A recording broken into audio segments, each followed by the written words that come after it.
What is up, my ducks and drakes? Welcome to the crawdad, and today is day 2 of the Gift of Fanfiction, the month-long event where I read a holiday or winter-themed fanfic for the month of December. If you'd like to submit your own one-shot for the series, there's information in the description below via Google form or informational video for you to know what's up, because I would love everyone to participate.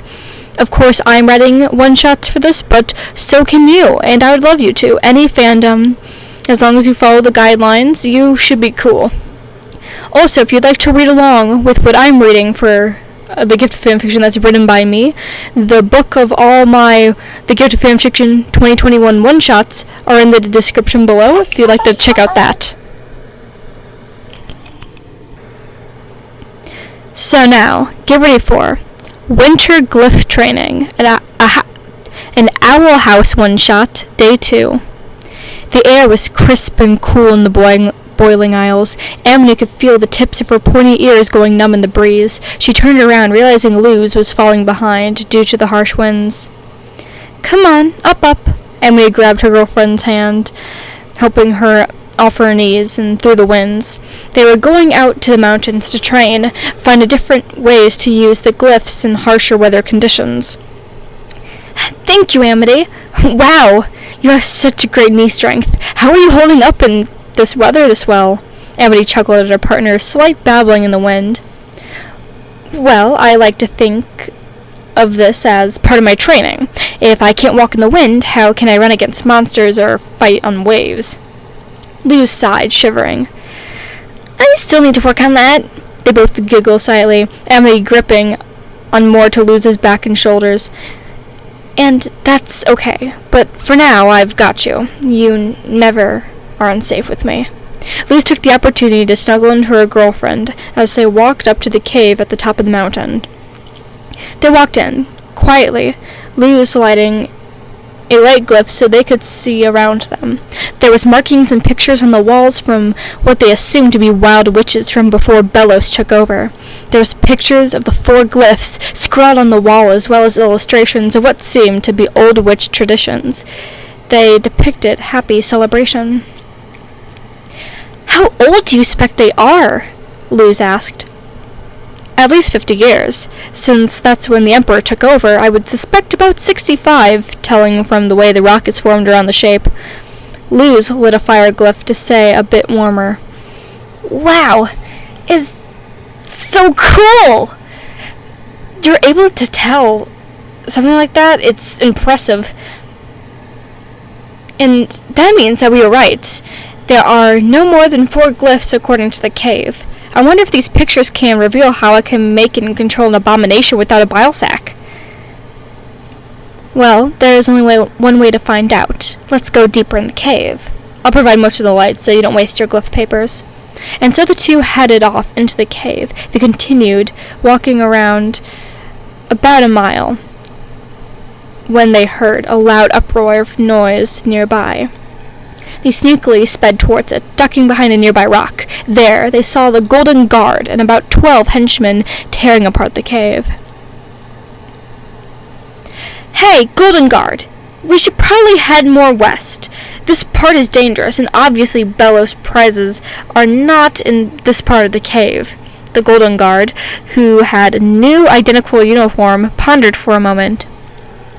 "I see your point, but I also don't want to rule out this area anymore. I and 8 other guards will continue down the cave. The other 4 will stay here and continue searching for anything. You'll be finished when we come back through the cave to come get you, or if you find what we're looking for." The 2 girls awaited for Hunter and the 8 other guards to leave, leaving them with the 4 guards to watch, who didn't seem to try to look for whatever they were. "Amity!" Luz began to whisper. "We should take out these 4 and follow Hunter. These caves are full of wild witch memorabilia. There is nothing good here that Belos can use." Amity shook her head and mustered a breath.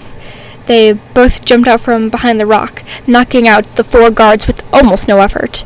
The 2 sprang ahead, following the Golden Guard, but through the cave, the 2 missed and fell into a pit, making too much noise going down. "What? Who's there?" The Golden Guard made a quick turn, making eye contact with the youngest Blight child. What in the world are you two doing here? I thought you both were basically screwed after I took the key. The both looked at each other in shock. I brought Luz here to practice magic. What are you doing here? That's none of your business. It's classified information. Now go. Luz stood up. Not without a fight. Amity didn't completely agree, but she couldn't let her girlfriend go out without her.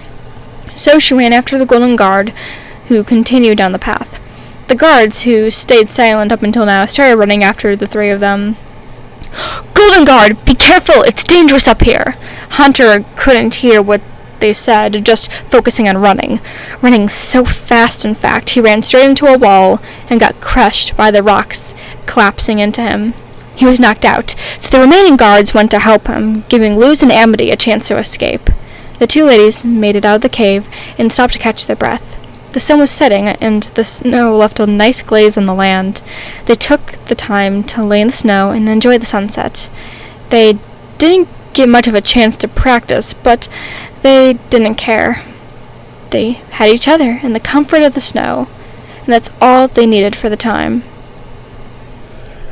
Thank you so much for listening to today's episode of The Gift of Fanfiction 2021. If you'd like to submit your own one-shot for the series, there are information links in the description below. They're the first 2 links in the description. There's no way you can miss them. Please help. I don't want to write 31 one-shots. It could be from any fandom. There's also a link to my Etsy shop down there where you could get cool things for people for Christmas if it'll ship by then. If not, just a gift for any time or even for yourself. They're just really cool beaded things. And there's just general links to my social medias and such if you'd like to check those out. And I'd like to thank you for listening. And much like Hunter trying to run from Luz and Amity, do your best.